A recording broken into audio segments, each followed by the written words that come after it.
45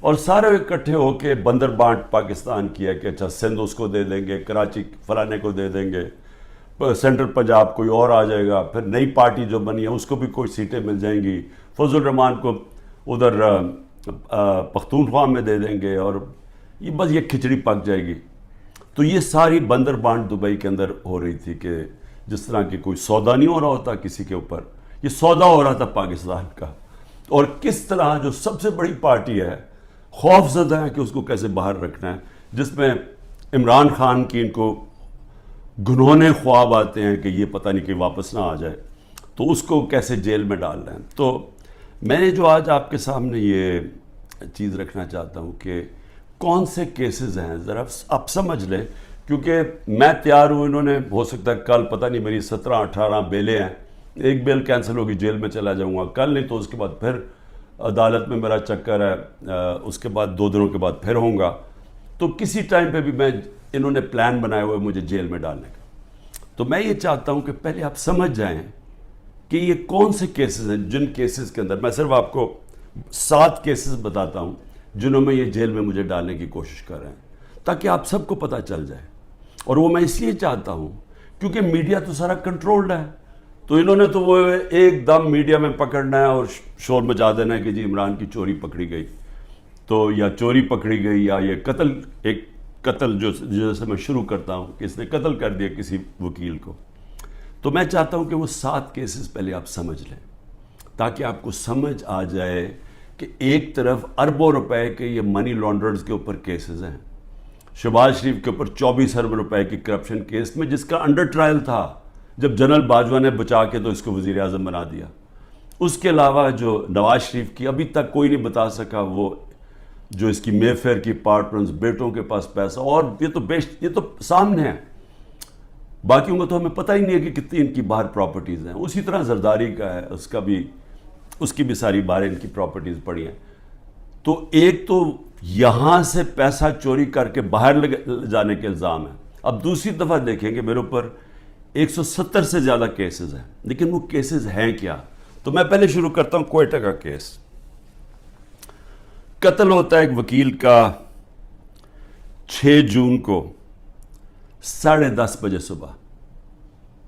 اب وہ یہ سمجھ رہے ہیں کہ مجھے اس کیس کا پتہ ہی نہیں ہے، یہ کوئی کسی وکیل نے میرے اوپر کیس کیا ہوتا ہے کوئی غداری کا، وہ یعنی اس کا کوئی مجھے نوٹس ہی نہیں آیا، مجھے پتہ ہی نہیں اس کیس کا. پتہ تب چلتا ہے جب ایک دم پتہ یہ جی کہ کیونکہ اتنے زیادہ کیسز تھے، تو یہ کیس تو کسی کو اہمیت ہی نہیں، کسی نے مجھے کہا کوئٹہ میں کیس ہے، مجھے پتہ ہی نہیں تھا. تو اس وکیل کا قتل ہوتا 10:30 بجے، 11:30 بجے پولیس میں رپورٹ ہوتا ہے. 2:22 میں شہباز شریف کا جو مشیر ہوتا ہے وہ سٹیٹمنٹ دیتا ہے کہ عمران خان نے اس وکیل کو قتل کیا. اب یہ سمجھے کہ صرف قتل میں 10:30 سے اور 2 بجے کے اندر وہ فیصلہ کر لیتے ہیں کہ عمران خان نے قتل کیا. اس کے بعد کیا ہوتا ہے؟ اس کے بیٹے کو اٹھا کے لے جاتی ہے پولیس. اس بیٹے کو 12 گھنٹے سے زیادہ پولیس اپنے پاس رکھتی ہے. وہ اگلے دن جا کے اگلے دن کی دوپہر کو وہ کہتا ہے کہ جی عمران خان اس قتل میں ملوث تھا. لیکن پھر کیا ہوتا ہے؟ اس کی جو بیوی ہوتی ہے، وہ جو دوسری بیوی ہوتی ہے، وہ کہتی ہے کہ فیملی کے لوگوں نے قتل کیا اس کو. وہ ویڈیو اپنی جاری کرتی ہے کہ فیملی کے لوگوں نے قتل کیا. اب پھر دیکھیں، سارے کوئٹوں کو پتہ ہے کہ ان کی وہ وکیل کی دشمنیاں تھیں، سب کو پتہ ہے ان کی آپس میں دشمنیاں تھیں. اسی وکیل نے جا کے ہائی کورٹ کو کہا کہ مجھے سبی میں نہ کیسز مجھے دو، کیونکہ میری وہاں جان کو خطرہ ہے، میری دشمنی ہے. اور پھر یہ دیکھیں، یہ ذرا آپ غور سے یہ دیکھ لیں، یہ اس کو بڑے قریب سے دیکھ لیں، اور اس کے اندر یہ مظاہرے کیا کر رہے ہیں. ان کا قتل ہوتا ہے اور یہ قتل میں کہتے ہیں کہ یہ قتل اس وکیل نے اس کے وکیل کی طرف سے یا انہوں نے کیا. اس کا نام لکھا ہوا ہے کہ وہ اس قتل میں ملوث تھا. تو جب ایک فیملی دشمنی بھی ہوتی ہے، اس سے پہلے ہی وہ پرائم منسٹر کا مشیر کہتا ہے کہ جی عمران خان نے قتل کر دیا، ابھی تفتیش بھی نہیں ہوتی. اور مجھے افسوس سے کہنا پڑتا ہے کہ وہاں ہماری سنا بھی نہیں گیا کوئٹہ ہائی کورٹ میں. خیر وہ اور وجوہات ہیں، اس کی بھی ہمیں وجہ پتہ ہے پیچھے کیا ہے. تو یہ آپ ذرا سنیں. اس کے بعد یہ پہلی دفعہ میرے نام پہ قتل نہیں نام ڈالا جاتا. زبیر نیازی، وہ لطیف کھوسا کے گھر بار گولیاں چلتی ہیں. زبیر نیازی جو کہ ہمارا لاہور کا سیکرٹری جنرل ہے، اس کے نام پہ وہ آ جاتے جی اس نے گولیاں چلائی ہیں.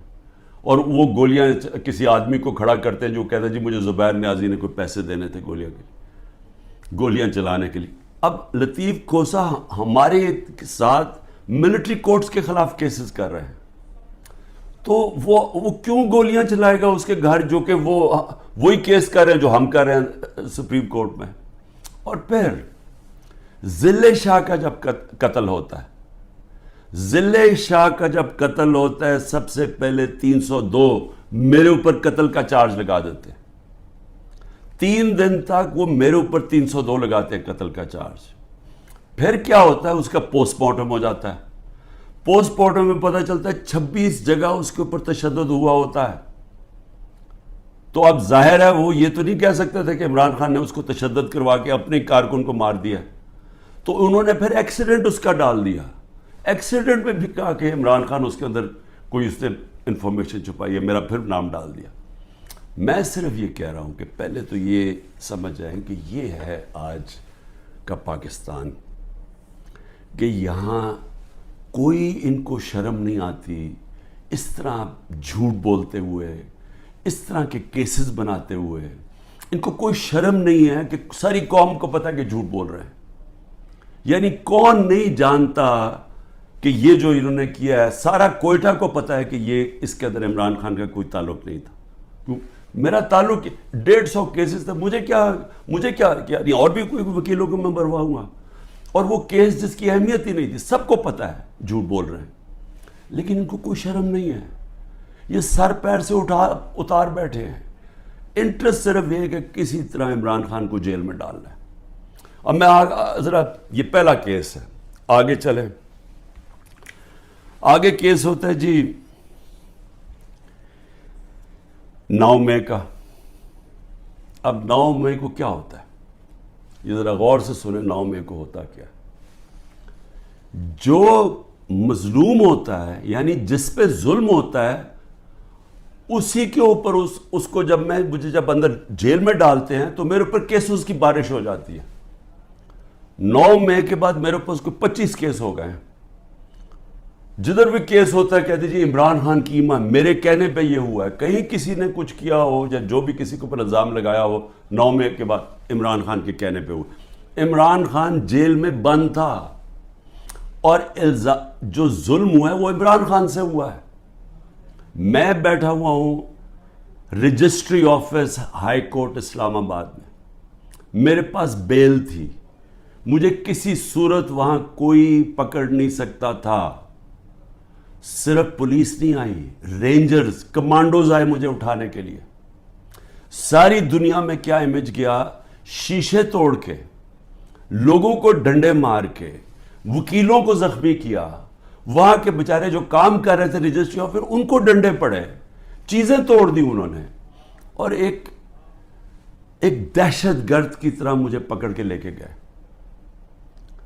میرے اوپر سر پہ لگا، پیچھے میرے خون نکل رہا. کوئی شرم نہیں آئی. کسی نے ابھی تک بات نہیں کی کہ یہ بتائیں کہ کس قانون کے تحت انہوں نے پکڑا تھا مجھے.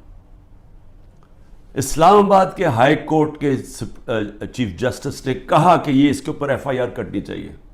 وہ اور بات ہے کہ وہ نہیں کٹی. سپریم کورٹ میں جب وہ کیس گیا، سپریم کورٹ نے اس کو غیر قانونی قرار دیا. اب میں سوال پوچھتا کہ کوئی جواب دینے والا ہے؟ بڑا شور مچا. آئی ایس پی آر صاحب نے کہا کہ جی بڑا توہین ہو گئی، فوج کی توہین ہو گئی. پہلے مجھے بتائیں کہ کسی اور کی بھی عزت ہے اس ملک میں؟ کہ ایک آدمی 50 سال سے دنیا مجھے جانتی ہے، کرکٹ کی وجہ سے جانتی تھی. دنیا سب کو پتہ ہے میرا، کسی اور پاکستانی کو دنیا نہیں جانتی جو آج مجھے جانتی. ساری دنیا کے اندر وہ خبریں گئی. وہ دکھایا مجھے جس طرح پکڑ کے لے کے جا رہے ہیں کہ جس طرح کوئی پتہ نہیں کوئی مجرم ہے، دہشت گرد ہے. پھر کہا جی کرپشن کیس پہ لے کے جا رہے ہیں. وہ کرپشن کیس کے اوپر بھی میں آنے لگا ہوں. اور لوگوں کو جو اس طرح ڈنڈے مارے انہوں نے، کوئی پوچھنے والا نہیں ہے، کیونکہ وہ طاقتور ہے، وہ سب کچھ کر سکتا ہے. جو مظلوم ہے، جن سے ظلم ہوا، اس کو ہی پکڑ کے اسی کے اوپر کیسز کرنے شروع کر دیے. جیل میں بند ہے اور کیسز شروع ہو گئے کہ جی اس کی ایما کے اوپر یہ ہوا ہے تو اس کی وجہ سے یہ ہوا ہے. اور جی کوئی ملٹری کورٹ سب پتہ چلیں گے کہ جو بتائیں گے اصل میں کتنا بڑا وہ غداری کر رہا تھا عمران خان قوم کے ساتھ. میں ذرا آگے چلوں. کسی نے آج تک بات نہیں کی، اور میں یہ خاص طور پہ اپنی آج قوم کو بتانا چاہتا ہوں کہ کیوں میں آپ کو کہتا ہوں حقیقی آزادی کی یہ جہاد ہے. یہ پولیٹکس نہیں ہے، یہ جہاد ہے. ہم غلام ہیں. غلاموں کے کوئی حقوق نہیں ہوتے. جس طرح میرے کوئی حقوق نہیں تھے، میں یعنی سب سے بڑی ملک کی پارٹی کا ہیڈ، جس کو جس طرح اٹھایا انہوں نے، جو کیا، جس طرح ہم کوئی کمی ہے اس ملک کے. اب 25 لوگوں کو گولیاں لگی، جو مرے، جو شہید ہوئے. ابھی تک 9 لوگ غائب ہیں. جو پولیس نے یا دھمکیاں دی ہیں، کچھ کیا، وہ انڈر گراؤنڈ گئے ہوئے ہیں، وہ بتا نہیں رہے. مسنگ ہیں 9 لوگ. 16 لوگ ہمارے پاس پتہ ہے جن کو گولیاں، 69 لوگوں کو گولیاں ماری اور ان کو شہید کیا گیا. فرانس کے اندر ایک لڑکے کو پولیس نے 16 سال کے لڑکے کو گولی ماری، ایک لڑکے کو. ابھی تک فرانس جل رہا ہے. 1000 سے زیادہ بلڈنگز جل گئی ہیں، گاڑیاں جل گئی ہیں. مشکل نیشنل کرائسس آ گیا ہے. معافی مانگ رہی ہے پولیس کے، جی بڑی غلطی ہوگی، اس کے خلاف ایکشن لیا جائے گا. آزاد لوگ ہیں، آزاد لوگوں کے حقوق ہوتے ہیں. لوگ نکلیں اپنی آزادی کے لیے کہ کیسے جرأت پڑی پولیس کو گولی مارنے کی. یہاں 16 لوگوں کا آج تک ٹی وی پہ نام ہی نہیں لیا جا رہا. سب نہتے تھے. ابھی مجھے ملنے آئے ان کے 2 بچے، ایک چھوٹے بچے جس کے باپ کو گولی مار دی تھی. وہ دبئی سے کام کر رہے، وہ ایسے ہی مظاہرے کے اندر کھڑا ہوا تھا، گولی چلا دی. وہاں میں سمجھتا تھا 2 لوگوں کی ٹانگیں ضائع ہوئی ہیں، 3 لوگوں کی ٹانگیں ضائع ہوئی ہیں. ایک پیرالائز ہوا ہے جس کی کمر میں گولی لگی ہے. کوئی انکوائری ہوئی ہے؟ کیا یہ انسان تھے نا، یہ پاکستانی ہے؟ کسی نے پوچھا کہ ان کے گھر میں کیا گزر رہی ہے؟ یہ عام لوگ تھے، ان کے بیوی بچے تھے، ماں باپ تھے. کوئی بات ہی نہیں کر رہا. جی بلڈنگ جل گئی. بلڈنگز بھی جب جلی تو کیا اس کے اوپر انڈیپینڈنٹ انویسٹیگیشن نہیں ہونی چاہیے تھی؟ ہمارے پاس ثبوت ہے. میں اس لیے کہتا ہوں اوپن عدالت کے اندر ٹیلی وائز مجھے سامنے لایا جائے. میرے پاس اب ثبوت آ گئے ہیں. میں یہ ثابت کروں گا کہ یہ سارا پری پلان تھا. یہ مجھے جس طرح وہاں سے اٹھایا ہے، یہ بھی پری پلان تھا تاکہ ایک اشتعال ملے. اور اس کے بعد پھر جو لوگوں کا ری ایکشن آیا، اس کا فائدہ اٹھاتے ہوئے پارٹی کو کرش کرنے کی کوشش کی گئی ہے. کیونکہ پارٹی دب نہیں رہی تھی. جب سے مجھے ہٹایا، کوشش کر رہے ہیں 25 میں کو جی بغیر کراؤڈ ہے، مارو ڈنڈے مارو، یہ ڈر کے پیچھے ہٹ جائیں گے. وہ پارٹی اوپر ہی آتی گئی. بائی الیکشن 30-37 میں سے جیت گئی. اوپینین پولز میں اور اوپر چلے گئی. راجن پور کے الیکشن میں پورا زور لگایا، 40,000 سے گورنمنٹ کا کینڈیڈیٹ ہار گیا. اس کے بعد اس سے پہلے مجھے قتل کرنے کی کوشش کی، دوسری دفعہ قتل کرنے کی کوشش کی. اور اب یہ پلان فائنل بنا کہ جی ان کو اب بالکل ختم کرو پارٹی کو، کہ جی انہوں نے ایک ادارے کی بے حرمتی کر دی. اور اس کو بیس بنا کے سارے ہمارے ہیومن رائٹس ختم ہو گئے ہیں. سب کو جس کو مرضی پکڑو، پولیس پھر رہی ہے جسے مرضی پکڑے. جی آپ کا وہ اس میں نام آ گیا وہ جیو فینسنگ میں، اس لیے جناب وہ اچھا اتنے پیسے دے دو، 15 لاکھ سے شروع ہوتے ہیں، 10 لاکھ، اچھا پیسے دے دو تو ہم آپ کو چھوڑ دیتے. پولیس پیسے بنا رہی ہے. ہر جگہ لوگوں کو پکڑ رہے ہیں. اب جدھر نام، لوگوں کے گھروں میں گھس رہے ہیں، گھر توڑ رہے ہیں، گھر لوٹ رہے ہیں. بچے پکڑ کے لے گئے ہیں، عورتوں کو نہیں بخشا. کبھی میں نے یہ دن نہیں دیکھنے تھے کہ عورتوں کو نہیں بخشا. اس ملک کے اندر کبھی یہ نہیں دیکھا تھا کہ اتنا نیچے گورنمنٹ گرے گی. مجھے لوگوں نے کہا عمران صاحب آپ نے تو بڑی غلطی کی اپنی گورنمنٹس گرا کے، گورنمنٹس ڈیزالو کر کے. میں نے اپنی گورنمنٹس ڈیزالو آئین کے مطابق کی تھی. میں اپنے سمجھتا تھا کہ ہمارے ملک میں ہمارے سارے وکلا، ہمارے سارے ججز آئین کے ساتھ کھڑے ہو جائیں گے. 90 دن میں الیکشن ہونے تھے. چیف جسٹس اور سپریم کورٹ اناؤنس کرتے ہیں الیکشن 14 مئی کو. گورنمنٹ آئین کی پرواہ نہیں کرتی. اب گورنمنٹ کہتی ہے کہ جی اگر ملٹری کورٹس اگر اس نے خلاف فیصلہ کیا سپریم کورٹ نے تو ہم سپریم کورٹ کے فیصلے نہیں مانیں گے. تو رہ کیا گیا پھر؟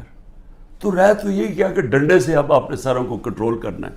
تو مجھے ابھی بھی ہے کہ صرف آزاد اور غلام ملکوں میں دیکھ لیں کہ یہاں کوئی نام ہی نہیں لے رہا وہ بیچارے جو اس ملک کے عام شہری، ان کو گولیاں ماری گئی، نہتے شہریوں کو. اور ادھر دیکھیں ایک آدمی کو پولیس نے گولی ماری. اور فرانس میں دیکھ لیں آزاد قومیں کیا ہوتی ہیں. اس کے بعد آ جائے جی اور کون سے کیسز ہیں. بیوی بشرا بیگم کے اوپر کیس ڈال دیے. کیا ہے جی کہ وہ اس کے گاؤں میں، وہ جو کبھی گاؤں میں گئی بھی نہیں ہے، اس کے گاؤں میں جی 20 سال کے بعد ایک جگہ سڑک بن گئی. اینٹی کرپشن کا کیس اس پہ کر دیا. میری چھوٹی بہن عظمیٰ، اس کے اوپر اینٹی کرپشن مجھے بیچ میں ڈال دیا کہ جی میں جب پرائم منسٹر تھا میں نے اس کو بڑی سستی کوئی زمین دلوا دی ہے یا لوگوں سے قبضہ کر کے. اور یہ اتنے ڈفرز ہیں کہ کہا کہ جی 6 ارب کی زمین اس کو دلوا دی ہے. ان کو اتنا نہیں پتا کہ وہ چیک سے اس نے پیسے دیے. پہلے تو وہ چیکس کے پیسے، ذرا یہ چیک نمبر دیکھ لیں کہ اس نے پہلا چیک کس دن دیا؟ 25 اپریل. 25 اپریل 2022 کو عمران خان پرائم منسٹر نہیں تھا. عمران خان 9 اپریل کو پرائم منسٹر نہیں ختم ہو گیا تھا. تو 25 اپریل کو ایک چیک ہے، وہ اب چیک کی کاپی ہے. اور دوسرا چیک دیا ہے 2 جون کو. اور کتنے کے چیک ہیں؟ 6 کروڑ روپے کے. تو اس نے چیک کے سے پیمنٹ کی ہے. میرے اوپر کرپشن کیس ڈال دیا ہے کہ میں نے جی وہ اس کو پرائم منسٹر ہوتے ہوئے زور لگا کے اس کو فیور کیا. پھر آ جائے جی اگلا کیس، تاکہ آپ کو ساروں کو پتہ چل جائے ہو کیا رہا ہے. اب 2 اور کیسز ہیں جن کے اندر یہ پوری کوشش کریں گے مجھے اندر ڈالنے کی. وہ نیب کے کیسز ہیں. ایک ہے القادر کا جس میں انہوں نے مجھے پکڑا تھا، اور دوسرا ہے توشہ خانہ. اب یہ القادر کا کیس کیا ہے ذرا یہ غور سے سمجھ لیں پھر سے، کیونکہ میں چاہتا ہوں کہ ساری قوم کو سمجھ آ جائے. وہ کیس یہ ہے کہ ایک کیبنٹ فیصلہ کرتی ہے، کیبنٹ کے سامنے ایک فیصلہ آتا ہے کہ اگر ایک ملک ریاض فیملی اور ایک انگلینڈ کے national NCA national crime agency, ان کے بیچ میں ایک فیصلہ ہوتا ہے. وہ کہتے ہیں پرائیویٹ، ان کے بیچ میں فیصلہ ہوتا ہے. وہ یہ کہتے ہیں کہ اگر آپ، ہماری کیبنٹ کے سامنے آتا ہے کہ اگر آپ اس کو فیصلے کو کانفیڈینشیل رکھیں گے، صرف کیبنٹ سے، عدالت سے نہیں، اگر کیبنٹ میں کانفیڈینشیل رکھیں گے تو 190 ملین پاؤنڈ پاکستان میں آ جائے گا سپریم کورٹ کے اکاؤنٹ میں. اور لیکن اگر آپ اس کو کانفیڈینشیل نہیں رکھیں گے تو آپ کو انگلینڈ کے اندر کیس کرنا پڑے گا، سول کیس، جو 5-6 سال چل سکتا ہے. اور آپ کو ثابت کرنا پڑے گا، آپ کے اوپر ہوگا کہ آپ نے ثابت کرنا ہے کہ وہ پیسہ منی لانڈرنگ کا ہے. ہمیں وہاں کیبنٹ کے اندر پہلے بھی بتایا گیا کہ $100 ملین پاکستان کا بیرون ملک کیسز کے اندر بہ گیا ہے، ہار چکے ہم کیس. $100 ملین ہماری بڑا برا ریکارڈ ہے باہر کیسز کا. اور وہ بھی 5-6 سال لگنے تھے، جبکہ اب وہ پیسہ سیدھا اب آ جانا تھا اور پاکستان میں 190 ملین پاؤنڈ آ جانا تھا. کیبنٹ فیصلہ کر لیتی ہے. بعد میں کہتے ہیں کہ جی وہ تو کسی اور مد میں جانا چاہیے تھا، وہ جانا چاہیے تھا گورنمنٹ کو، سپریم کورٹ کو نہیں جانا چاہیے تھا. بھیا کیبنٹ آج جا کے سپریم کورٹ کو کہے کہ جی وہ پیسہ دوسری طرف ٹرانسفر کریں اور ہم ثابت کر دیں گے کہ یہ پیسہ منی لانڈرنگ سے، تو آج بھی کر سکتے. کیا چیز روک رہی ہے ان کو؟ پیسہ تو پاکستان آ گیا ہے. اور کہہ یہ رہے ہیں کہ اس سے 7 مہینے پہلے جو کہ القادر یونیورسٹی جو چیریٹیبل ٹرسٹ ہے ادھر چل رہے ہیں، ادھر مفت تعلیم اس طبقے کو دی جا رہی ہے جو بچے کبھی یونیورسٹی تعلیم نہیں لے سکتے، مفت تعلیم ان کو مل رہی ہے وہاں. یہ کہہ رہے ہیں کہ میں نے القادر کی وجہ سے کوئی فیور کروا دیا. ساری کیبنٹ کا فیصلہ، وہ سب نے یونینمس فیصلہ، وہاں لا منسٹر بیٹھے ہیں، وہاں کیبنٹ سیکرٹری بیٹھا ہے، وہاں ادھر فائنانس منسٹر بیٹھے ہیں، اس سب نے فیصلہ کیا. لیکن عمران خان نے اس لیے کیا کیونکہ اس کو القادر میں عمران خان کو کیا فائدہ ہے؟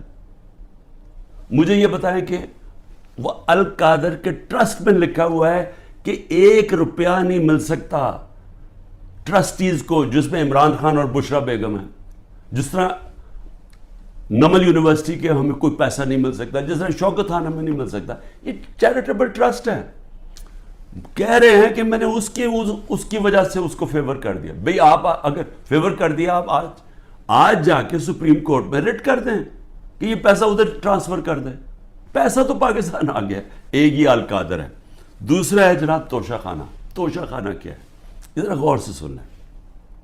70 سال سے قانون یہ ہے کہ جب گفٹس ملتی ہیں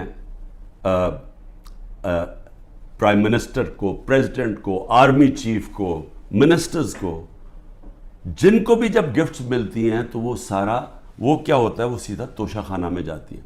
توشہ خانہ کے اندر اس کی ویلیو نکالی جاتی ہے. ویلیو کیسے نکالی جاتی ہے؟ وہ ایف بی آر سے علیحدہ ویلیو لیتے ہیں، اور پھر ایک اپریزر ہوتا ہے جو انڈیپینڈنٹ ہوتا ہے، اسے علیحدہ ویلیو لیتے ہیں. وہ جو ویلیو زیادہ ہوتی ہے وہ آ کے بتاتے ہیں کہ جی آپ نے بتائیں یہ اس کی ویلیو ہے. ان کے زمانے میں 20% دے کے آپ خرید سکتے ہیں اگر آپ رکھنا چاہیں.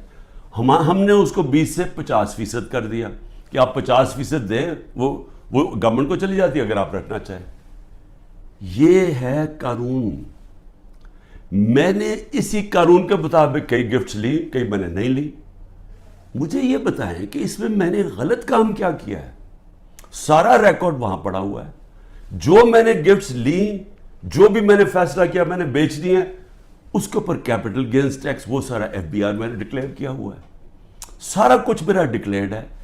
اس میں میں نے غلط کام کیا کیا؟ یہ کہہ رہے ہیں کہ جناب وہ اس کی غلط ویلیو دکھا دی.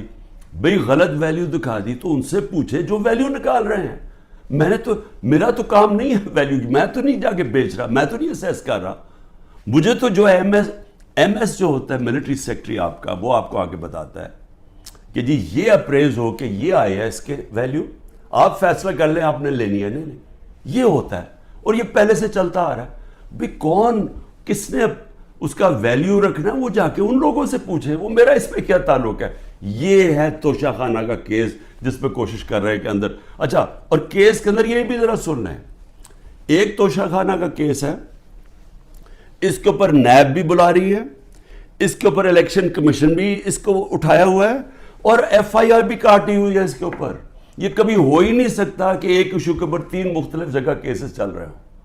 تو صرف اور صرف میں اس طرح بتانا چاہتا ہوں کہ یہ جو مذاق ہو رہا ہے میرے ساتھ، اب تک 170 کیس ہو چکے ہیں اور بڑھتے جا رہے ہیں ہر تیسرے دن. لیکن میں جو آخر میں کہنا چاہتا ہوں اپنی قوم سے، دیکھیں جس طرح اب ہم جا رہے ہیں نا، یہاں حکومت نہ کسی آئین کی پرواہ کر رہی ہے، کوئی آئین کی فکر نہیں ان کو. اداروں کو انہوں نے تباہ کر دیا کیونکہ اداروں کا 1 پوائنٹ ایجنڈا ہے کہ کسی نہ کسی طرح تحریک انصاف کو ختم کیا جائے. کیوں ختم کیا جائے؟ کیونکہ ان کو ڈر لگا ہوا کہ جب الیکشن ہوں گے تو تحریک انصاف جیت جائے گی، اور یہ وہ لوگ جو سمجھتے ہیں ہم نے عمران خان کو ہٹایا اب اس کو ہم نے واپس نہیں آنے دینا. یہ سارا ملک تباہی کی طرف صرف ایک 1 پوائنٹ ایجنڈا پہ جا رہا ہے. اب میں اپنی قوم کو کیا کہنا چاہتا ہوں، دیکھیں ہم نے فیصلہ کرنا ہے کہ کیا ہم نے اب اس خوف کی زنجیروں کے اندر اپنے آپ کو غلام رکھنا ہے. میں نے آپ کو بتا دیا کہ آزاد قوموں کے اندر ایسی چیزیں نہیں ہوتی. کوئی کسی کی جرت نہیں ہوتی آئین کے خلاف جانے کی. کسی کی جرت عدالت کے فیصلوں کے خلاف جانے کی نہیں ہوتی. کوئی کسی کو اس طرح اغوا نہیں کر سکتا جس طرح مجھے اٹھا رہے تھے, جس طرح عمران ریاض کو غائب کر دیا. اب عمران ریاض کا کیا کام تھا مجھے بتائیں, اس کا کیا تعلق ہے جو 9 مئی کو ہوا ہے, اس کو کیوں ابھی تک غائب کیا ہوا ہے؟ یہ صرف اور صرف ظلم کر رہے ہیں, ڈرا رہے ہیں, دھمکا رہے ہیں لوگوں کو غلام بنانے کے لیے کہ ہم یہ خوف کے, ان کے خوف کے غلام بن جائیں. میں اپنی آج قوم کو کہنا چاہتا ہوں کہ دیکھیں, آپ کو یہ, اب میں اپنی ٹیم, جو میرے لوگ ابھی چھپے بھی ہوئے ہیں سارے انڈر گراؤنڈ میں سب کو اب کہنا چاہتا ہوں کہ دیکھیں وقت آ گیا. یہ لوگوں کے گھروں کے اندر گھس کے جو گھر کی عورتوں سے کر رہے ہیں, بچے اٹھا کے لے جاتے ہیں, گھر توڑ دیتے ہیں, گھر لوٹ لیتے ہیں, یہ ہزاروں گھروں سے کر رہے ہیں. پختونخوا کے اندر گاڑیاں اٹھا کے لے جاتے ہیں. جو بھی پی ٹی آئی کا ملے, رشتہ دار ملے, کوئی بھی, میں ساری قوم کو کہہ رہا ہوں کہ کیا آپ یہ برداشت کرنے کے لیے تیار ہیں؟ کیونکہ یہ آج ہمارے سے ہو رہا ہے, یہ سب سے ہوگا. جب پولیس سے آپ غلط کام کرواتے ہیں اور پولیس کو چھوڑا ہوا ہے کہ وہ کسی کو بھی کہہ کہ جی تمہارا جیو فینسنگ میں نام آیا, اتنے پیسے دے دو. اگر آپ پولیس فورس بھی تباہ کر رہے ہیں, ادارے سارے تباہ ہو گئے. یہ جو نیب ہے, کیا نیب کی اہمیت رہ گئی ہے کہ اتنے بڑے ڈاکو ان سارے کے کیسز معاف کر دیے ہیں. جو 3 گاڑیاں آصف زرداری نے چوری کی ہیں توشہ خانہ سے, 1 گاڑی نواز شریف نے چوری کی ہے, 1 مریم نواز نے چوری کی ہے, ان کو کوئی پوچھ نہیں رہا. اور آ کے کہہ رہے ہیں جی کہ توشہ خانہ سے یہ آپ نے جو لیگلی کام کیا ہے کہ جی وہ ویلیویشن نہیں ہوئی. بھئی وہ ان سے پوچھے جنہوں نے ویلیو کرنا تھا, وہ میرا اس سے کیا تعلق ہے؟ لیکن مقصد انصاف کا نہیں ہے, مقصد ظلم کرنے کا ہے. اور میں قوم کو اب کہتا ہوں, اب یہ بھیڑ بکریوں بن کے رہنے کا وقت چلا گیا ہے. میں آپ کو کہہ رہا ہوں, میں تیار ہوں. میں کل جا رہا ہوں, پتہ نہیں کتنے, میں 19 بیلیں لگی ہوئی ہیں, کسی میں اندر ڈال سکتے ہیں. میں تیار ہوں سب کے لیے, میں ہر چیز کے لیے تیار ہوں. لیکن میں یہ ظلم کا نظام برداشت کرنے کے لیے تیار نہیں ہوں. میں یہ بھیڑ بکریوں بن کے اپنی زندگی گزارنے کے لیے تیار نہیں ہوں. میں یہ سمجھتا ہوں کہ یہ قوم کے لیے وقت آ گیا ہے. آپ سب فیصلہ کر لیں کہ کس طرح کا پاکستان آپ چاہتے ہیں.